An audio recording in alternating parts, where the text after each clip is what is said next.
The sages teach us a very important lesson. That before you speak someplace, you should always speak about the place that you're speaking in. You have to give kavod, you have to give honor to what's called the balabayit, to the owners of the house. So I just want to give my gratitude to Albert and to Natasha for opening up their home for such a beautiful gathering here tonight. I hope you still think that at the end of the night. But it seems only appropriate that knowing them for now 5 years, 6 years, 7 years. Time flies when you're having fun. Knowing them already for 7 years, it's only appropriate that in this house there should be a class tonight about Shalom Bayis, about marital harmony. Because I can tell you that from the 7 years that I know this fine couple, Albert and Natasha, with all of the numerous changes that have gone on in their lives, from regular Russians hanging out in the Russian bars and the pubs and having their whatever borscht they're going to eat over there in those restaurants, and all the other stuff that comes along with it, to end up with a house that is kosher, children that are learning in the school called Emek, a house that is filled with Shabbos, with the holidays and the Yom Tiv. And there's a lot of changes that have gone on. And as we all know, imagine you have a business, and business goes through changes. And you have employees, and you have workers that are there. You got to deal with the changes. You have to know how to talk to them, how to deal with them, how to make the communication smooth and easy, to make sure that everything goes along in the plan and the focus and the vision that you have. And I can testify on this family over here, although I understand from speaking to people that it's rare that Russians have such good communication skills. You can see, look in the room, the men are sitting mostly on one side, the women on the other side over here. It's a shir, it's a class all about Shalom Bayis, marital harmony for husbands and wives, and we could put a mechitza, we could put a division down the middle if you would like. But I can testify that this magnificent couple, Albert and Natasha, have worked so much together to keep these lines of communication and understanding and sensitivity so apparent in their marriage. That's why, Baruch Hashem, they are so successful in the things that they have accomplished in the last 7 years of their lives together. And therefore, maybe the merits that they bring to their marriage and they bring to their family, so they bring to this house as well. And therefore, to make a shir, to make a class tonight about the beauty of having a house that's filled with Shalom Bayis, with marital harmony, it's something that the sparks of the holiness that are in this marriage will be something that will spread to all of us that are here tonight. So whenever you open up your home for a class on Torah, so it always brings down extra blessings into your life. So may all the blessings of the Torah, which we know the verse tells us, Darcheha Darchei Noam, which means the ways of the Torah are pleasant. So when you bring the pleasantness of the Torah into your house, that brings the pleasantness of that into your marriage as well. So a marriage that is already an example should continue to shine and be even a greater example. And your children who are so beautiful, each and every one of them should continue to grow and to shine and radiate the beauty that is within. Share that with their family, with their friends, with the Jewish people.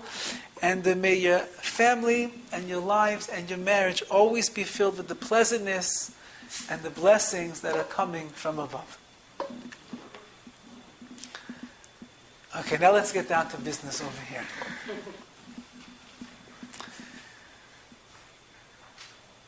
The truth of the matter is that whenever there is a class about marital harmony, Shalom Bayis means Shalom peace, Bayis in the house.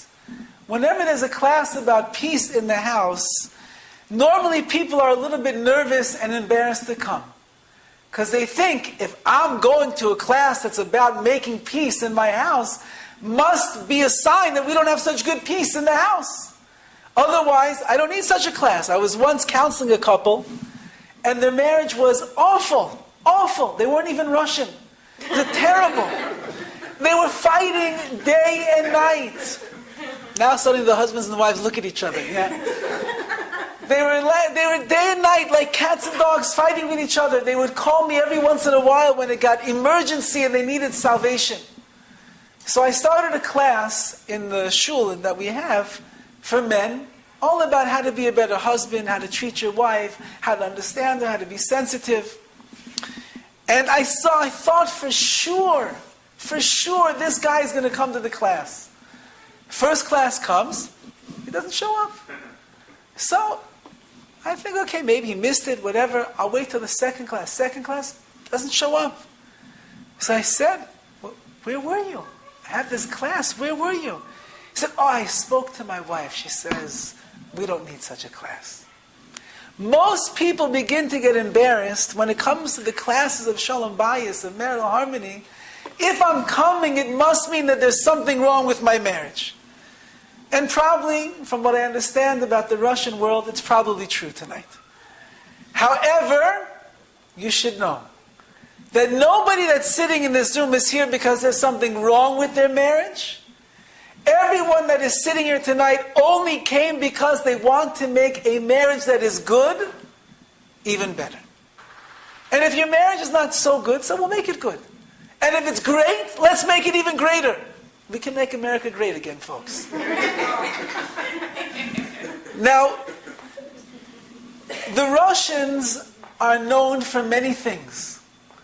They're known for their vodka. They're known for meddling with the presidential elections. They are known for spies and KGB and all of these things. That's communism they're known for. Shalom Bayis, marital harmony, is not something, please you'll excuse me, it's not something that the Russian people are really very well known for. And see, no, now no one's laughing, it's very serious.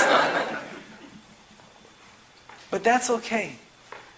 Coming from the place that you're coming from the country, the mother Russia that raised you, with all of the different ideologies and the isms that were there, and the intensity and the harshness of the childhoods that probably many of you had growing up in such an environment, we really would not expect anything else.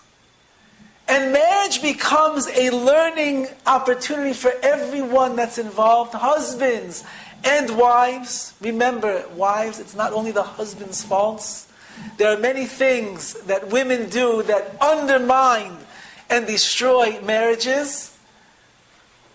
Don't worry, women. There's many things that the men do also that undermine and can destroy marriages. And therefore, it's all learning. And the only way to make your marriages better is to sit here tonight with open minds and open ears and open hearts to be able to listen to the words of the beautiful ways of marriage, the way that it's supposed to be, and begin to allow them to resonate inside of you, to think to yourself, perhaps there are other things I could do in my house to make my marriage that much better. Now, in order to start a class on Shalom Bayis, on what it means on marriage, so we should probably ask the following question. Why did you get married? Yeah, many people are standing under the chuppah and they begin thinking to themselves, what in the world am I doing over here? And then if they make it through the wedding itself, then maybe after another year or so of marriage, or sometimes I once had a friend who said to me about 6 weeks after his marriage, what did I do? So a person begins to ask them, what is the reason why it is that I got married in the first place? What were your intentions? What were you thinking? Now, if you think about it, life before marriage was much easier, much simpler. Your freedom, you can go wherever you want, you can do whatever you want, you can talk to whoever you want, you can eat whatever you want. Cold pizza on a Saturday morning at 11 o'clock when you wake up, with whatever you want to drink, a beer with it, no problem. When you get married, you have to be proper. You sit at the table, you come with a fork and a knife. The food has to be prepared nicely. You can go on vacation at the drop of a dime. Call your friends, call your buddies, get in the car, drive out to Vegas, and there you are. Before you know it, you're having a blast. Now, when you're married, it doesn't work like that. And all the women, they were so nice with all the friends. All the women chatter. They have such good times together. They go places, they do things, they see things. Marriage is not an answer to all of the problems that a person has in life.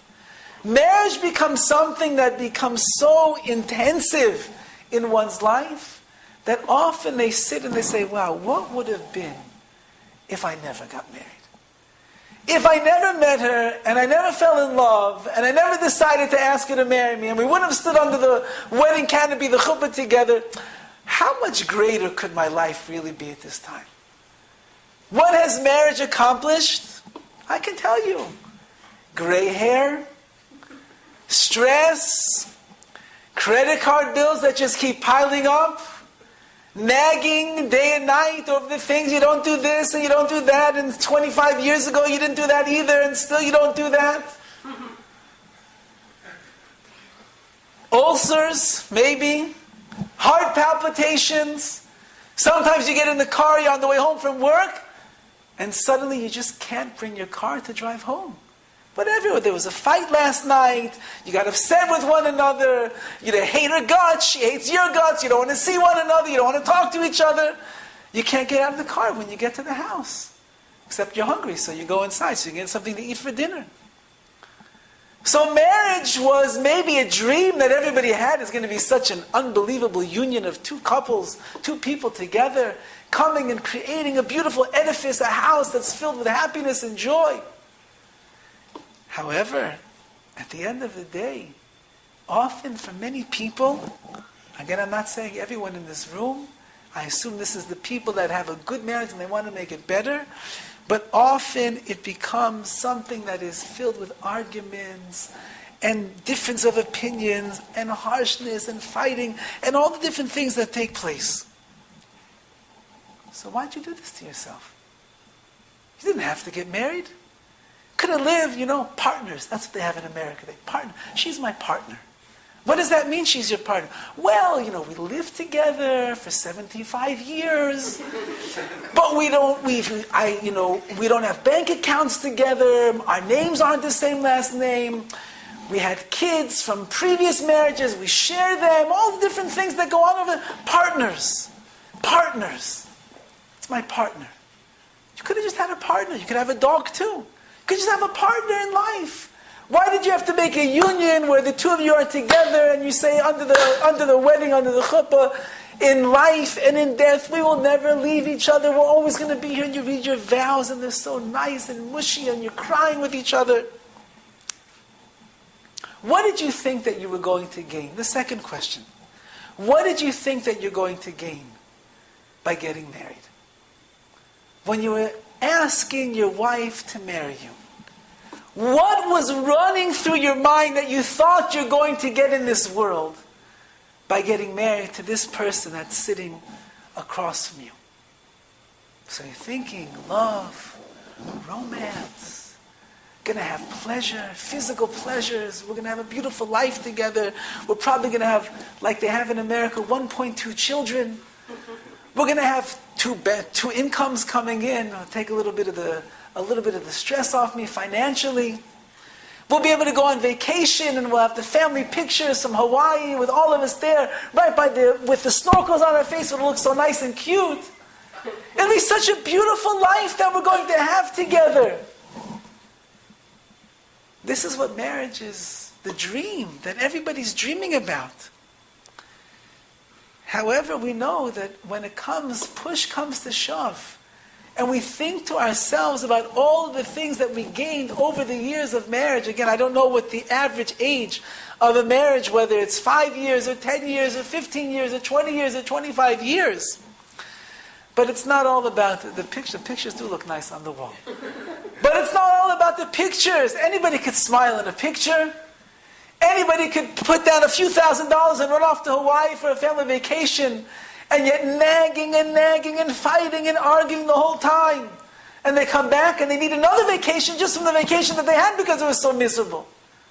Everybody knows what really goes on behind the closed doors of one's house and one life together with their wife. And all of those dreams and those goals and those aspirations that we had when we were younger, and we thought we were going to have the most unbelievable marriage in the world.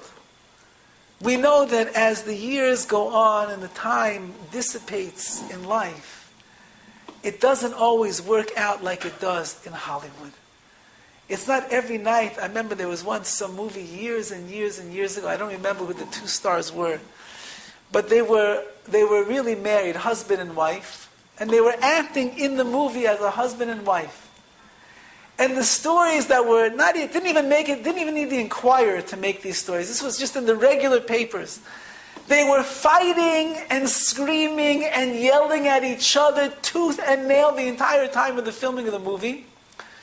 That everybody that was there could not believe that they had such a horrible marriage. But of course, on camera, on screen, smiling, loving, endearing. It's not a movie. Marriage is not a movie. Marriage is real life. And whether you're in it for a short time or a long time, and God willing it's going to be a much longer time in your life, we have to know what is the purpose and what is the reason why we all decided to make one of the greatest decisions of our lives, which is to marry the spouse, the person that we are married to. Obviously, there was something that we saw in them. There were feelings that we have. There's emotions, there's love, there is intensity, there's attraction, there's charisma that is there. Chemistry, as they say, that is there, that brought us to marry this person. And now as we get a little bit further and hopefully a little bit more mature in our marriages, it's time to raise the bar to make the marriage even better than it is already.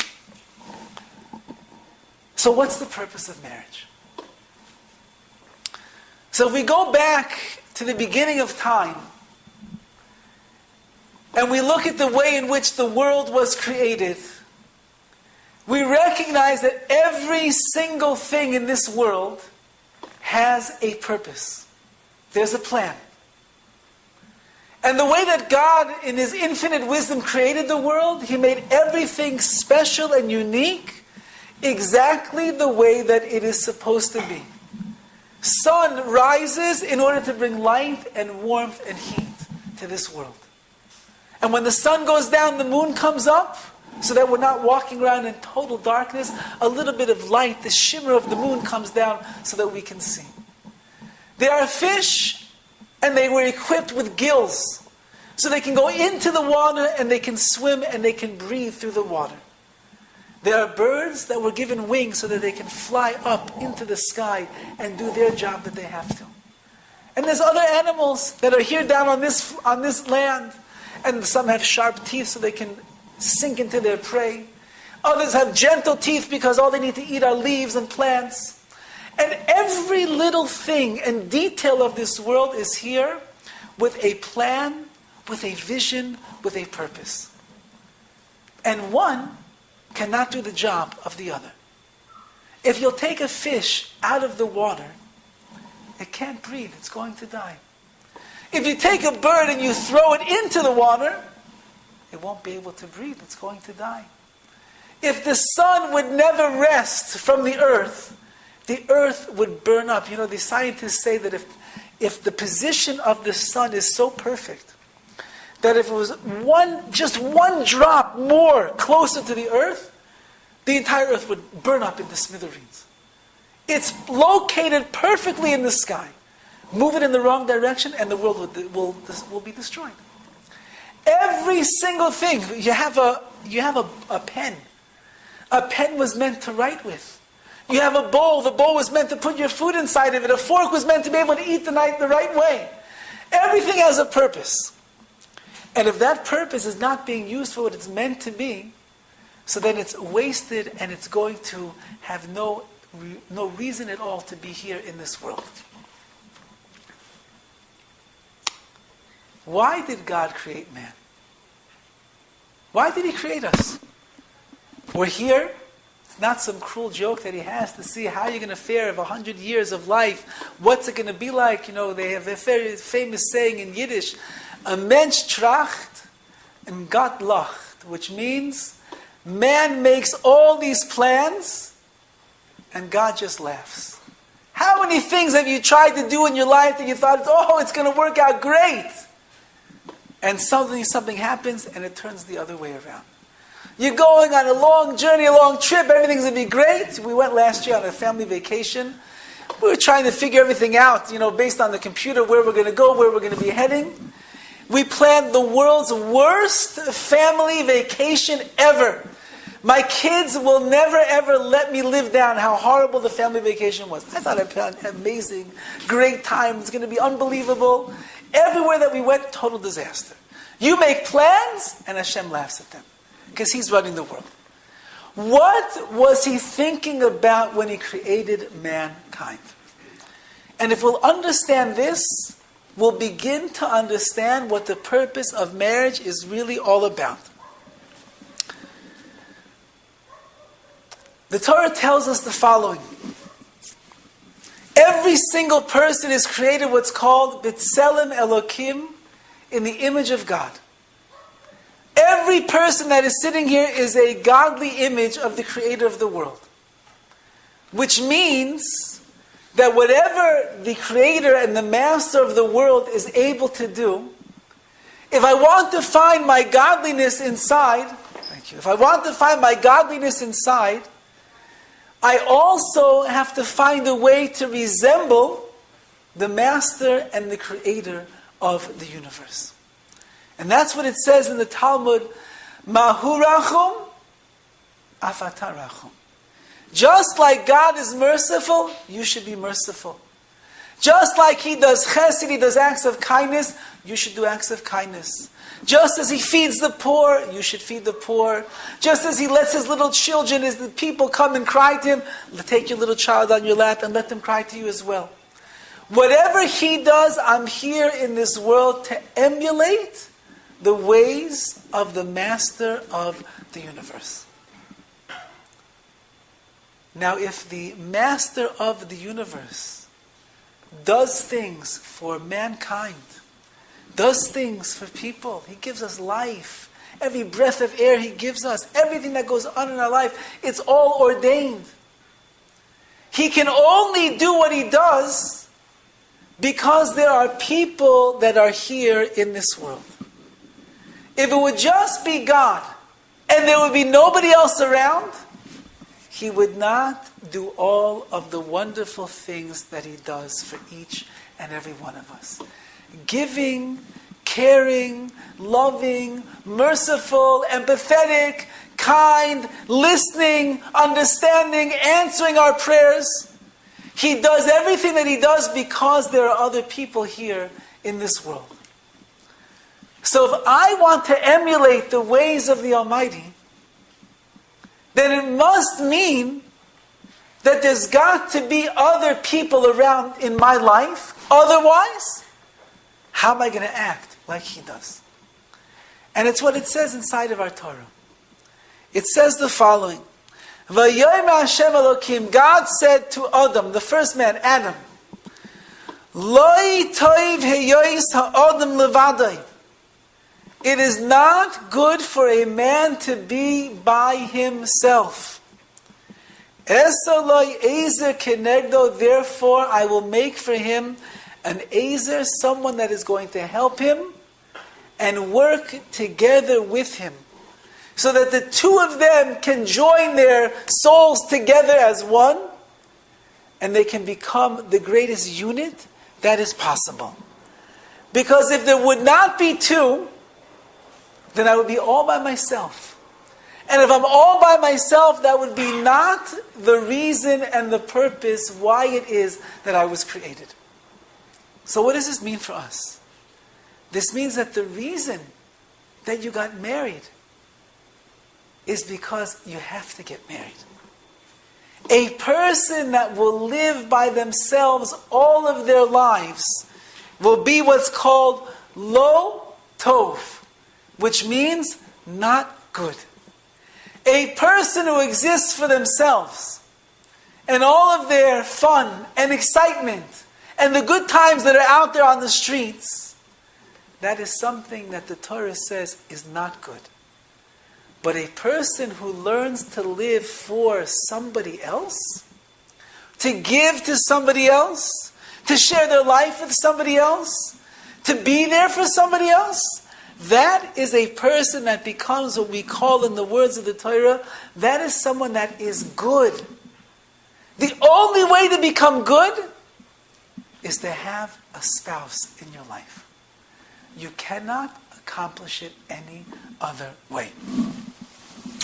And therefore, when a person thinks to themselves, why did I get married? What did I do to myself? Why did I get myself into this mess? No. You don't have a choice. You got married because you want to be good. And you want to have a good life. And the only way to have a good life is if you are someone that is emulating the ways of the Almighty. How do you emulate His ways? I have to be like Him. What does He do? He gives. He gives, and He gives, and He gives, and He does not think about Himself. Now, men and women are very funny. Because, really, they don't belong together. Hashem made us so different. You know, there's a book, men are from Mars, women are from Venus, whatever, Jupiter, some out from the black hole sometimes, I think. But we don't need this book because it's obvious that it's like that. And imagine, I don't know, Odessa, Moscow, maybe, it's like two different worlds. You both grew up in a certain place, in a certain house, in a certain family. Your father was either very, very, very, very strong, and he ruled the house with an iron fist, and that's the way that he treated you, and that's the way that he treated your mother and your sister and your brother and everything. And that's what we call your upbringing. That's how you were raised. And your wife, let's say she was raised, I don't know what's in Kiev, maybe they're nice over there. Yeah? Where? Where are they nice? Are they nice anywhere in Russia? Yeah? It's Russia. Well, so over there in Kiev, she had a nice father. He was sweet. He was nice. He used to sit around the fireplace and read books to his children. And your wife's vision of the perfect husband is who her father is. Guess what? This is not who your father is.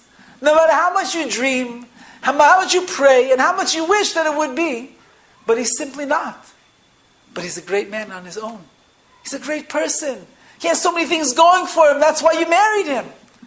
So now you come in under one house, one roof. You close the door at night and there's no escape. There you are. You're trapped inside of the house. There's nowhere to go. That's why marriage is so difficult. You know, when you're dating, you get in a fight, you can run away. That's it. And that's it. You can change. Now they do this. So you change the number, you block the call, you never want to speak to her again. That's it. But she has one of those homing devices on the phone. You know, she can track you down wherever you go. But now you're there in the house. The doors are closed. The kids are sleeping already. And now you have two people from totally different backgrounds. Two different houses, two different upbringings, different everything. And your job in marriage is to make things work together as one. How do you make two people that are so different work together as one? And the answer is what we're saying. If I will stop thinking about myself, and I'll stop looking for what I want out of this marriage, and I will think to myself constantly, what could I do for my spouse to make her or him happier? What can I do to make their life better? What can I give to her that's going to make her realize how much I appreciate her and I love her and I care about her? Then you take two people from totally different worlds, universes, and planets. You put them together under one roof. This one thinks about that one. This one thinks about that one. All they do is spend their time thinking about each other. And when two people are living like that, then you begin to bridge the gaps and you come to a world which is called Shalom Bayis, marital harmony. But if you come into marriage and you are thinking only about yourself, what am I going to get out of this marriage? What's she going to do for me? My laundry? She'll clean up after me. I can leave my shoes wherever I want in the house. She'll find a way to get rid of them, to clean them up.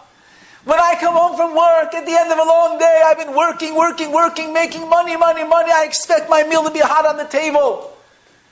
And when I come into the house and my wife had a hard day, and the kids are crying and my wife has a cold, or maybe she's 9 months pregnant and she can't get off the couch, and I walk into the house and the place is a mess and there's no food any place to be seen, I'm not going to get angry with that wrath that I usually have. I'm not going to start raising my voice and screaming, "Where's the food?" My poor wife, you must have had such a hard day. I feel terrible. Do Russian men ever speak like this? No. They will. By the time that we finish with them, they will. My poor wife, if I would have known that you had such a hard day, I would have come home early and taken care of the kids. I would have picked up food on the way home. I would have done whatever you need. I feel so bad for you. I was once, my wife and I were in our first year of marriage, and I was learning in a yeshiva in Baltimore, which is pretty far from Los Angeles. My wife was 21 years old when we got married. And I took her away from her parents, from all of her friends, everyone that she knew here in Los Angeles, and I moved her to the city of Baltimore. She got there, she didn't know anybody. She was very, very difficult to make the adjustment. But Baruch Hashem, she's a strong lady, and after a while she got very comfortable and happy there. And we lived there very happily for 7 years. When we were leaving, she didn't want to leave, she wanted to stay, and I said, "No, we have to come, it's time to come back to LA." It was in our first year of marriage. My wife was probably about maybe 4 or 5 months pregnant with our first child. And my in-laws came to visit us. My wife is very close to her parents. And they came for 4 or 5 days. We had a very wonderful time with them. And at the last day that they were there, so they were going to the airport, and we had arranged for a car service because I had to go back to the yeshiva. And they were fine with that. Everything was good. My mother-in-law pulls me off to the side as I'm getting ready to say goodbye to them. And she says, "Do me a favor. Your wife is going to be really sad when we leave. Please, don't go to yeshiva today. Stay here with her." I said to my mother-in-law, "No, you don't know my wife. She's going to be fine. Trust me, everything is going to be good. I'm going to go back. And if something happens, I'll come home. Please, you don't understand. I'm telling you, she's going to be so sad. You should stay home. Don't be far away from her." Okay, my mother-in-law doesn't understand what I'm doing in yeshiva. She thinks it's better that I should stay there in the house. She doesn't understand. That's why she's telling me such a thing. If she would understand how important it is what I'm doing over there, she wouldn't ask me such a question. Anyway, I said goodbye to them. I went back to the yeshiva, and I was busy learning. And then this little thought started gnawing at my conscience. What if my mother-in-law is right? This is a very hard thing for son-in-laws to admit. What if she's right? What if my wife really is sad that they're leaving? And what if my wife is sitting at home right now feeling miserable for herself in Baltimore in a small apartment or far away from her friends and her family? What if my mother-in-law is right? And of course, she doesn't know what she's talking about. She can't be right. I said, "You know what? I can't trust myself. I have too many biases over here of why it is I feel that I shouldn't go home. Let me just ask one of my rebbeim, one of my teachers over here, what they think." So I look up from my seat and I see somebody whose name is Rabbi Eisenman. Now, Rabbi Eisenman is a remarkable human being. By the way, it's just interesting, we should tell this story. He has a yeshiva in Russia. He's an American fellow, and he works very much with the Russian Jews over there, Moscow and the main cities. And he goes there and he teaches them, and he has whole programs and schooling for them. It's really unbelievable what he does. He and his wife At this time, we're probably married for about 50 years. My wife and I once spent a Shabbos together with them, and we were astounded at the way that they treated each other. Imagine, 50 years, the old people, wrinkles all over their skin, gray hair. And they sit there at the table, and this wife looks at her husband, who's probably 75 years old, with googly eyes, as if they just got married. And the husband looks at his wife with such love and such endearment and such respect, as if they're standing under the chuppah together 50 years earlier. Unbelievable thing. So I said, who better to ask this question than to this Rabbi Eisenman? So I go over to him and I said, Rabbi Eisenman, can I just ask you a question? Yes. I said, my in-laws were here 5 days. We spent a lot of time with them. My wife is now home. We're expecting 5 months. She's by herself. My mother-in-law was telling me that my wife's probably going to be upset and sad when she leaves. I should really stay home. I shouldn't have come to yeshiva today. So I just want to make sure, Rabbi Eisman, that I did the right thing by staying here, right? So he looks at me, and his eyes open wide, and he says, if you are asking me such a question, he says, don't ask me whether or not that you should go home right now. Rather ask, which doctor should I take you to get your head checked out? He said, you go home immediately and spend the rest of the day with your wife. There's nobody else in all of Baltimore that can take care of your wife right now the way that you can. I will never forget this. I drove home as fast as I could. I walk into the door, and my wife is sitting on the couch by herself, mourning the fact that her parents have left. She sees me. What are you doing here? I said, I thought probably it's hard that your parents left. And I thought I'd be a nice husband. I would come home and we'd spend some time together today. She said, really? You came home for me? Yeah, I came home for you. You serious? I'm serious. Really? Yes, really. Then we went, in Baltimore they have a harbor, it's a beautiful harbor there. We went to, there's an aquarium, we went to the aquarium, we were walking around by the boats, then I took her out to dinner. And the day was probably, in the history that we had in Baltimore, one of the most special, beautiful days that we had together. Why? Because for a moment, I stopped thinking about myself, and I began thinking about her. When two people who are dwelling under one roof, who are coming together from different backgrounds, and we all have our plans, we all have our desires, we all have our wishes and our wants in marriage, when we stop thinking about ourselves and we think about our spouse, and only our spouse and what it is that we can do for them, you will be shocked how happy your house is going to become. And it goes, as we're saying over here, it goes both ways. Women are notorious. I don't know how you say notorious in Russian, but you should know that word. Women, how do you say it?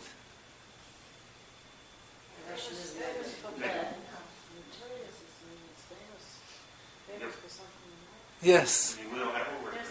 You don't have a word like that. Conveniently, that word is not. Well, okay.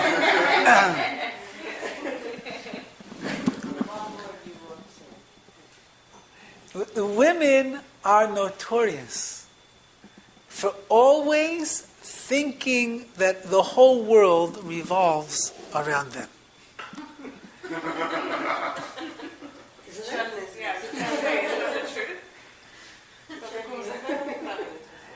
And that a husband always has to listen to them, always has to be there at the drop of a hat, always has to give them everything they want, even when it's not in the budget, and it will never be in the budget. They want always that everything in the marriage, in the house, everything should always revolve around them. Now, based upon what we're saying, it's not true. Marriage doesn't revolve only around one person. Because when you think that everything revolves around you and everything should be coming to you and should be this way, then you're forgetting about the other person who's sitting across the table. Because everything really revolves around him. And if you are thinking that everything in marriage revolves around him, and he's thinking that everything is going to revolve around you, then both of you are always going to be giving to each other exactly what the other person wants, and even more importantly, what the other person needs in order to be happy in that marriage. But if you just sit there and think to yourself, what I want and what I can get out of this marriage, and you don't think about your husband, or your husband doesn't think about you, then it's going to end up being, unfortunately, it's going to be a great fight between two people. Each one wants what they want, and they're not thinking at all, honestly and sincerely, what the other person truly wants to get out of this marriage. And therefore, the goal of a happy marriage, or the way in which we're going to reach a marriage which is going to be infused with joy, wouldn't you like to have in your house to be always peaceful and calm? Wouldn't you like not to scream and yell at each other? Again, in the world, in the Russian marriage, I don't know if such a thing is possible. But I've seen the Bezers, so I know that it's possible. Wouldn't you like to walk home at the end of a long day and to really have had a hard day at work, your boss screamed and yelled at you? I mean, you don't want to have such a day, but if you did, the boss screamed and yelled at you, and a business deal that you thought you had nailed fell apart, and you just lost your dreams, hundreds of thousands of dollars, and you really walk in and you're broken. And your wife, instead of coming and running over to you and getting in your face, what's the matter, what's the matter? She just comes over, calm, relaxed, sweet, warm, and she says, what's the matter? Is everything okay? What can I do for you? Come to the kitchen, come sit down. I have dinner waiting for you. Come, if she doesn't have dinner, she says she'll come, let me make something. Maybe she should pour you a bottle of vodka. Maybe that will help also. That always answers all of the Shalom Bayis problems. Vodka will take care of anything. Women, wouldn't you like your husband not to forget your anniversary again? Wouldn't you like that when you tell them that you want to go someplace, you're looking for a romantic evening out, that they don't take you to Burger King? Wouldn't you like that? I once was giving a class on Shalom Bayis to husbands and wives, the couples, and the guy raised his hand. I was talking about the importance of dating. Even after you're married, you have to go on dates. It should be once a week or once every 2 weeks, once a month at least. That a husband will court his wife, that he will take her out on a nice date, to a nice restaurant, to wine and to diner, to make things romantic. It has to be fresh and alive. So one of the guys raised his hand and he says, but Rabbi, I don't have money to take my wife out once a month to a nice restaurant. So I asked him, do you go to Coffee Bean? Yeah, of course. Go to Coffee Bean every day? Sure, of course I go to Coffee Bean every day. I said, instead of drinking Coffee Bean for the next month, every single day, $4 or $5 a shot, go buy yourself a bottle of Taster's Choice. You'll drink instant coffee. You'll save $5 a day on your coffee. And at the end of the month, you'll take your wife out to a nice meal. You'll wine her, you'll dine her, and you'll show her she's more important than latte in the morning. Wouldn't it be nice if they would do that? If they would think about it, they would make a plan. They would surprise you even once in a while. They arrange for the babysitter, and the kids are taken care of, and they take you out on the town for a night. Wouldn't it be nice? Of course it would be nice. But if they see you only thinking about yourself, myself, what am I getting? What am I going to get out of this? It doesn't make them want to think so much about you. But when you see them thinking about you, taking care of your things. I knew a woman, she married for many, many years. And she wanted to give her husband a birthday present that he would never ever forget. So this man was dreaming all of his life about getting a Porsche. All of his life he was dreaming about getting a Porsche. It's very expensive. They never had the money to buy a Porsche. So she goes to some exotic rental car place. She gets this 911 Carrera with turbo and the whole thing. And she surprises her husband. There's a knock on the door. And he opens the door. And he looks outside. And there's a Porsche sitting in the driveway. And he says, "What is this?" He says, "Go ahead. There's a guy over here. He'll tell you." She rented him for the week, whatever it was for his birthday. She rented him a Porsche. She went out of her way. She thought about her husband. She thought, what's going to make him happy? It's going to cost a little money out of the pocket. Okay, so you won't get a pedicure and a manicure and an eyebrow thing. You won't get it this month. Okay, it's all right. You make your husband happy. When you have two people in the house that all they think about is making the other person happy, it's impossible not to have a happy marriage. And that's what we learn from Hashem. Hashem says, I made this world, and I put people into this world for one reason. So that I can give and give and give and give. I don't think about myself. I'm not worried about my honor, my glory, my respect. I don't care about any of that. I care about making sure that you have everything that you need.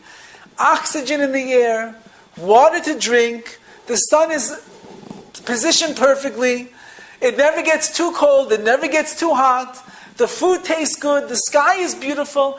Everything I've done in this world, I did just for you. Nothing to do with me.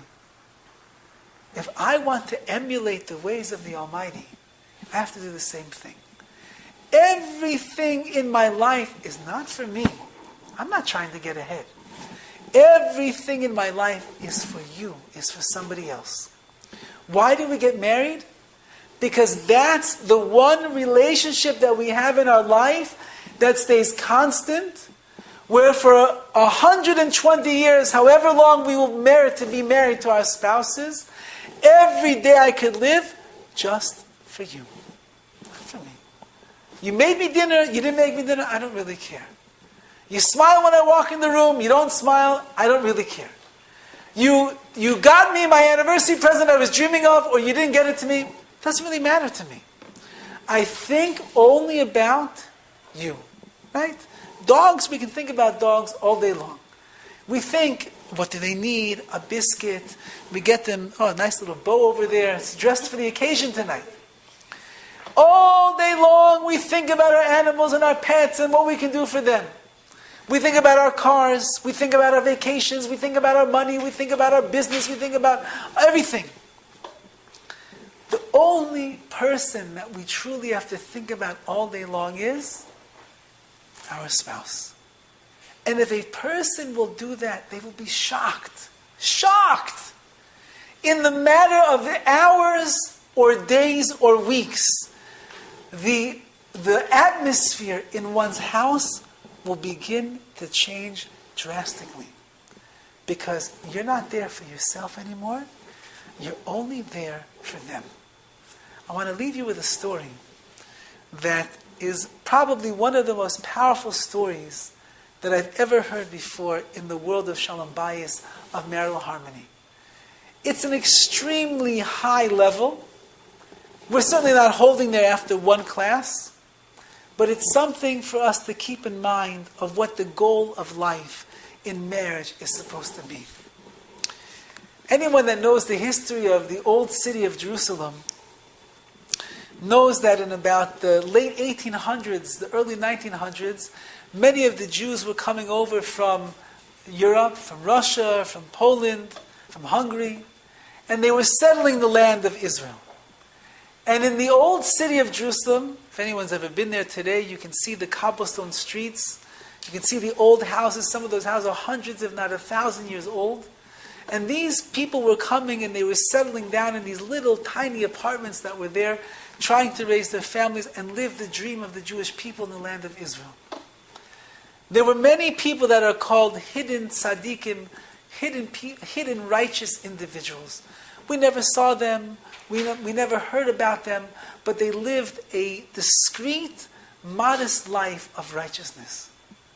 One of the men that was living there at that time, his name was Yaakov. And Yaakov was well versed in the world of mysticism. He was a master of kindness, of acts of charity and chesed. And he lived a life that was completely dedicated to fulfilling his mission here in this world. He and his wife, of course, had a beautiful marriage together. They never screamed, they never yelled. They always thought about one another. Careful, sensitive, understanding. As he was getting older, he began to feel his strength was leaving him. And instead of doing all the things he used to do, he started resting much more in bed. And one day, as his breathing was getting very heavy, he said to his wife, "My dear wife, my time in this world is coming close to an end." She said, "It is?" She said, "My dear husband, all of my life I've done anything that you've asked of me. Tell me, what is your last wish? What can I do for you before you will leave this world and go to the next world?" He said, "You know, we're so poor. It's been so many months since I had a hot meal. Could you please get me a bowl of porridge?" She said, "Porridge? That means I have to have oats, salt, milk, sugar. We have nothing in the house." He said, "My dear wife, that's all that I ask of you from my last request in this world." So she was a good wife, a dedicated wife. And this is her mission now. She begins going door to door, knocking at every door. From this one, she gets a little bit of oats. From this one, she gets some salt. From here, she gets some sugar. From here, a little glass of milk. She gets some matches. She comes back to the house. She lights the furnace, the stove, for the first time in months. She pours all the ingredients into the bowl.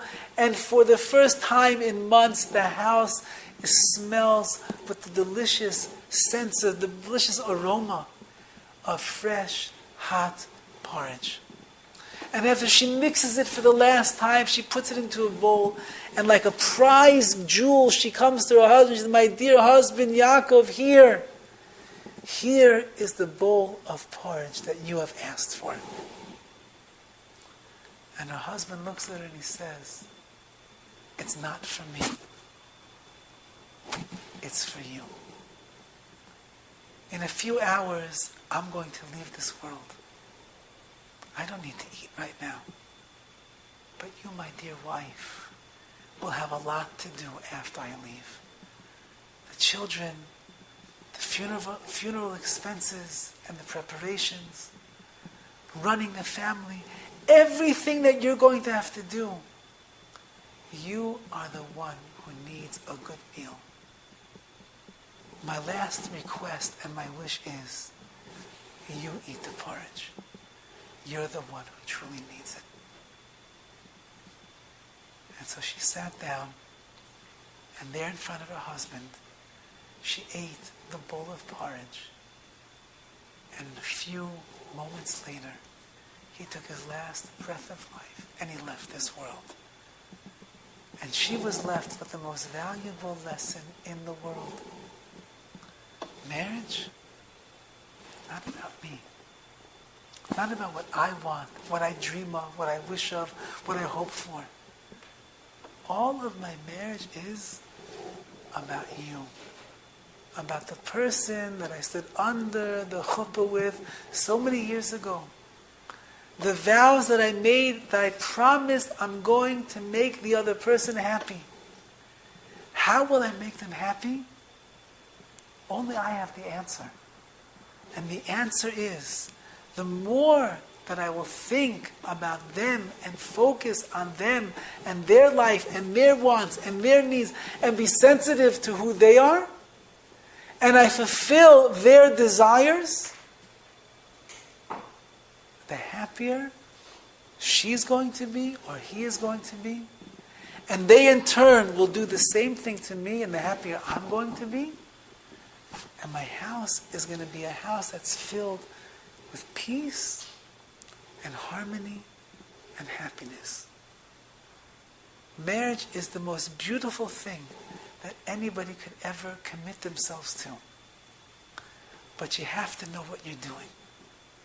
And the only way to know what you're doing is to open up your mind and your ears and your hearts to allow the beautiful messages of what marriage is really all about to affect you, to change you, and you bring that in between you and your spouse, and then you will merit to have a house that is filled with so much joy. When people walk into their house, into your house, you know that the greatest compliment that a couple can ever get is when people come to your home and they say, wow, you and your wife are amazing. What's so amazing? Just the way you look at each other, the way you talk to each other, the way you treat each other, how you love each other. It's so clear. Wow, you and your wife are amazing. Don't you want those compliments? Don't you want people to walk into your home and say, wow, I wish that's the kind of house that I can have. I wish that my husband would treat me the way that he treats her.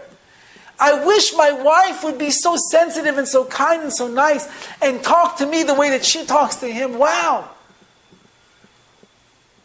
If you don't have it already, you could have it. When you stop thinking about yourself and you start thinking about your husband or you think about your wife. With God's help, may all of you have the inner strength to stop being more selfish in marriage, but rather being much more selfless, in which I don't think about me, but I think about the other person that is here, working constantly to fulfill all of their will and their desire, and in that way they'll act as a mirror and a reflection and want to fulfill all of my desires as well. And then you have two people just giving and giving and giving and giving. And that, as we will see, is the secret to having the most peaceful, happiest marriage with the most beautiful atmosphere in the house that a couple could possibly ever imagine.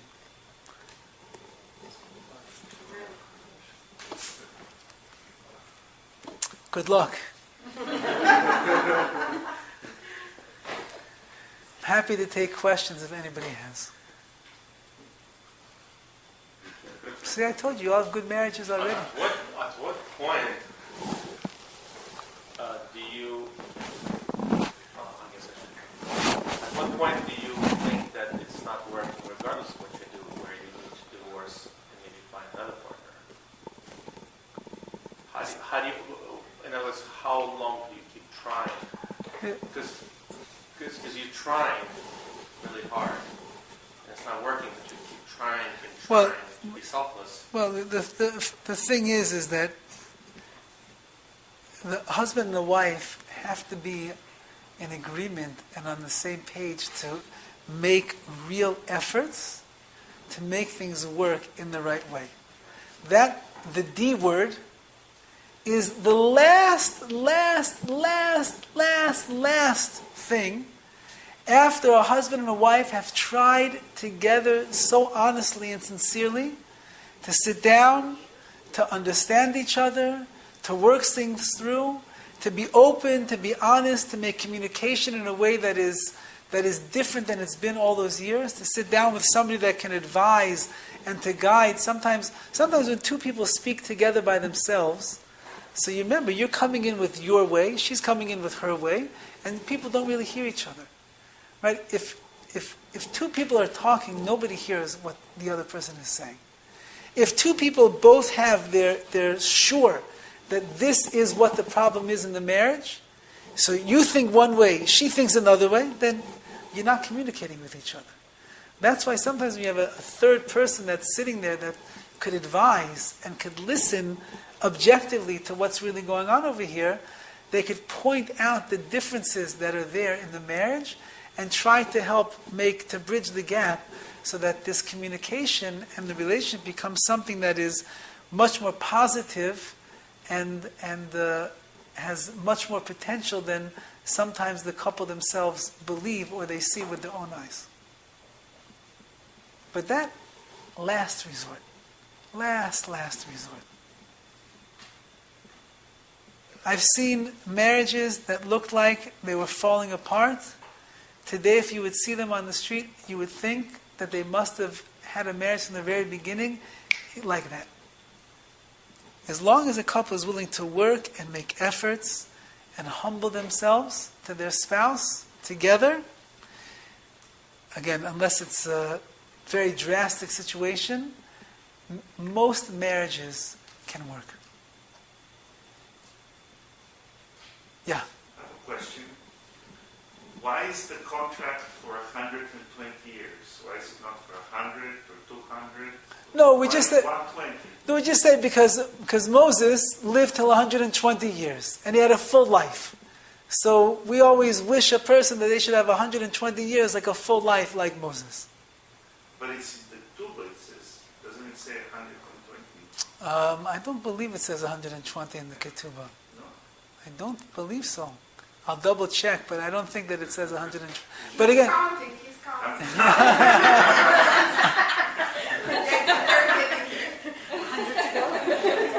think it's the money that the yeah, husband puts it talks over there in the Ketubah. It talks about the money, the financial commitments that you're making to your wife, and it's much more. Put 120. It's much more than 120. Anybody else? You have a question? Oh, hello. I have another question. Yes. What were you thinking when you decided to get married? What was going through your head? Baruch Hashem, I was thinking about this, honestly. I was thinking a lot about these ideas. You know, in the world that I come from, we are taught so many of the years that we are developing in yeshiva that we're not here for ourselves. We are here for other people. And the greatest merit that a person can have is to give to somebody else, to help somebody else, to understand somebody else, to be sensitive for somebody else. And the more that I take my own self out of the picture and I focus in on others, that's the greater is going to be the quality of my life. So that's really what marriage is all about. It's about making sure inside the house that you're giving everything you can to the other person. Now, of course, as we mature and we get older and we understand things better, so then you even shift even more to find better ways to do it than you did when you were a novice in the beginning. But all of marriage, and of course, because we're always changing, so it's just life is changing so much drastically. You get older and you have children and there's pressures and there's work and the business and and health, all the different issues that come up in a marriage. You always have to be able to maneuver your ways around those situations to be able to find the way to give in the best possible way for whatever you are confronted with. Yeah. I have a question. How about people who cannot find a husband or wife? We have friends who are growing older and they're single. Does it mean that they are perfect by themselves, or they are not meant to get better? Or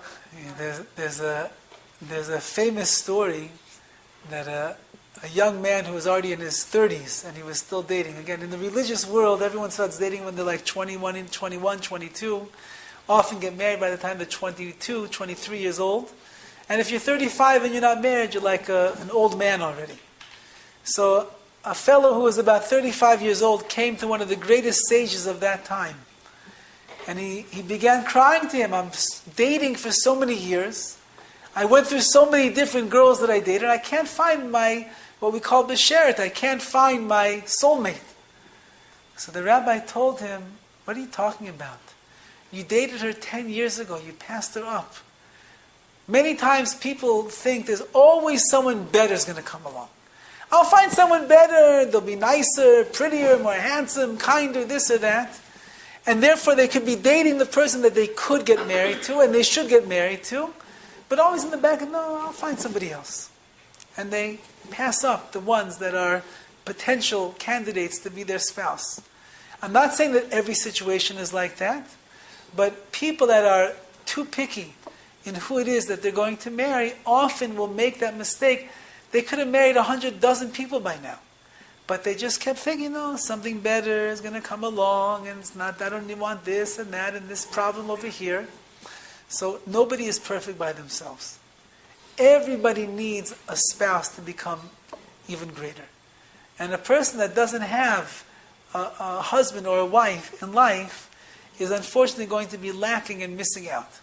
The Gemara tells us that that a poor person is considered to be considered to be dead. And the commentators explain, why is a poor person considered dead? Because a poor person can't give. They have nothing to give. They have no material wealth. They have no resources. Often they're weak and they can't give. A person that can't give, they're not alive. So a person who's single and doesn't have a spouse to be able to give to all the time, it's a lack of life. It's unfortunate. But if you have older singles that are out there, you should encourage them to the best of your ability to lower their expectations. And the next person that they go out on a date with, if it's not offensive to them, they should seriously consider marrying such a person. They'll be much happier. With all the problems of marriage, they'll be much happier. Yeah. Thinking more proactively. I have two daughters who are young adults now. One is almost 20, one's 17. And of course, I'm, as a good Jewish mother, constantly brainwashing them about the appropriate Torah ways of dating, of selecting a partner, the importance of marrying someone Jewish. Do you offer any kind of classes, or would you meet individually in this case? Because you presented, I think, way better than I do. If they could hear your perspective with quotes from the Torah, personal anecdotes, and beautiful, sentimental stories that you have done tonight. We could certainly. Have you done a group for young adults who are about to start seriously dating? Yeah. We can speak afterwards. With Think pleasure. proactively is way better. Premarital counseling potentially with a potential spouse. Premarital counseling today is a very important thing. Extremely important. In today's world, it's very important. It's not like it was even 15, 20, 30 years ago. Today it's almost a necessity. Yeah, because even today there was a study that came out, in fact, which government agency came out with a study that 53% of millennials choose not to get married but to have a partner, like you were saying. And some of them, a small percentage, decides to get married after they have their first child together. But of course, there's also baggage from previous relationships. Sure. And we can all see how happy that generation is. The selfish generation. It's the I generation. They live for themselves. Everything is myself. They don't want all their comforts taken away from them. Marriage automatically means I have to compromise myself. I'm not going to have everything that I want because I have to worry about her or I have to worry about him. And the exit strategy is so available and convenient. The exit strategy. Yes, of course. Yeah. Disposable. The whole world is disposable. Our cars, you lease a car 3 years, you get a new car. So 3 years, you don't like her, you get a new wife. You eat off of plastic plates, you throw them in the trash. She upsets you one night, so you throw her in the trash also. That's the world that we live in today. But it's pathetic. It's the humanization of mankind. Maybe we're being a little too judgmental. Yes, we are. Purposely. Their own point of view. Yes. And only when you begin to understand what their point of view is, then, like you said, you can connect and work with that. Because, I work a lot with younger people who are not like I see. And it's interesting to see that most of the time, they're just lost. Yes, but again, the society is raising a lost generation. They're lost into what the real meaning of life is all about. Religious or not religious? But they're looking for it. No, many of them are not. They Many are. of them They are. might pretend that they don't, but they are. Everybody's looking for meaning in life. They're looking for meaning that will make them comfortable, but they're not looking for the real meaning of life. I don't know. This is my experience with them. Maybe you have a different experience, but that's in general this generation. That's how it goes. They're selfish. Very selfish. I would be very interested in Okay. exploring that. With pleasure. With pleasure. For them. Yes. My other question, if a person finds somebody that's, for example, the person is Jewish and finds somebody who is not Jewish, is it better to not to marry at all or to marry somebody who is not Jewish? Then they shouldn't get married at all. No, it's a good question. But why? So we understand. Why? Yeah. I mean, we think we know The why, kids will but we be want to hear Jewish. your opinion. The kids will be Jewish. What if it's a she? No, I mean like, because he was saying if she's Jewish, she said if she's. Uh, So that means better be based. But if it's she's Jewish and he's not, then it's okay. So, but it's to better to be someone. It's better to be someone rather than someone than no one. what is that? It's better to someone than no one, right? Well, it's better to be with someone if they're the right someone than to be with someone if they're the wrong someone. And For the the most part, I see a lot of Jewish and non-Jewish marriages, very good marriages.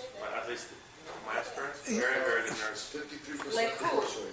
No, but from people that I saw within my family that were Jews and married non-Jews, very good marriages. Better than Jewish to Jewish. that doesn't mean that it's right. No, I It didn't say that. just means that the fiery souls of two Jews coming together doesn't exist over there in that marriage, and usually there's a balance that is offset so that it makes it a little bit easier in those cases. But for a Jew to forfeit their share in the Jewish people by marrying out of our faith is a terrible tragedy. And if you would have a chance to break up such a union of two people, so we certainly would do whatever we could to try to ensure that they don't get married together.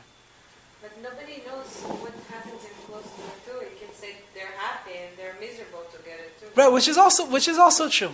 Which is also true. So Again, it happens to be that it often, unfortunately, often does look like they have. Many Jewish men will say, "I can't stand Jewish ladies." Yeah, they're annoying. They're Japs. They're yapping away. They want this and they want that. So they like, it's an interesting thing that the Israeli men often will come from Israel to hear who's more Jewish than an Israeli guy, and he ends up marrying a woman from China. Yeah. happens a lot. Happens I a know lot. I know Why? Because they like them. They're tame. They're quiet. They do what they're told. They take care of the man. So therefore, why does he need an Israeli woman who's going to bite his head off every time he does something wrong? A woman from China is going to be your boss. You're just not going to notice. Yeah. Okay, but anyway, it's an unfortunate thing. They say right now in America the intermarriage rate is about 70%. 70%. 7 out of 10 Jews are marrying out of the faith, and it's a very unfortunate thing. And as we said, that's just because of lack of education and understanding. Most of the Jewish people that are out there in the world today that are totally secular and unaffiliated don't understand what it means to be a Jew. So if you don't understand how precious it is to be part of the Jewish people, then it's no big deal if you throw that away in marriage. If I am a diamond dealer, so I understand the value of diamonds, I would never give a diamond to a little child to let him run around on the playground with. He's going to lose it. I would never take a diamond and stick it in the mud and let people walk on top of it. It's a diamond. It's worth thousands of dollars. But if a kid would have a diamond in his hand, and it's shiny and it's bright and it looks like one of his toys, he would throw it down the sewer. He would throw it into the mud. He would put it in the bath and play with it, and maybe it would go down the drain. He doesn't know what it's worth. So if I understand the value of the soul of a Jewish person is worth more than all the diamonds in the world, so then I'm going to protect it and guard it, and I'm going to keep it where it belongs. But if I'm a Jew and I don't understand what it means to be a Jew, so I look at myself as no different than anybody else in the world, and since my life really is about myself and making sure that I'm happy, and I have my pleasures and my gratification, and she's the one or he's the one who's able to do that for me, so then I'll toss the diamond soul someplace else and I won't care for it. So again, a lot of that which goes on in the world today is just, unfortunately, the lack of knowledge and education and understanding that we have of how precious it is to be part of the Jewish people. And I bet that those Jewish and Israeli men who choose to marry outside of Judaism are very secular. Yes, but I'll tell you a beautiful story. I was at a wedding last year of an Israeli man who married a woman from, not from China, from maybe somewhere in South America, Guatemala, I don't know, something like that. He was Israeli, came here not religious, met this woman from Guatemala, obviously not even Jewish, and they got married, and suddenly they started getting interested in Judaism, and he started becoming much more religious, and she was very impressed by the world of the religion. She converted, they have a child, and they got married about a year ago in the Jewish way. And she's a very religious lady, so it works out sometimes. But yes, as you're saying, the Israeli man that comes here and ends up dating someone who's not Jewish, most likely is secular Israeli. And it's mostly men, not women. That's probably also true. It shows that they think with something else. That's probably also true, to a great extent. Women are usually smarter than men. Usually. Okay, thank you again to the Bezers. Thank you everyone for coming, and hope that we'll have a chance to meet again.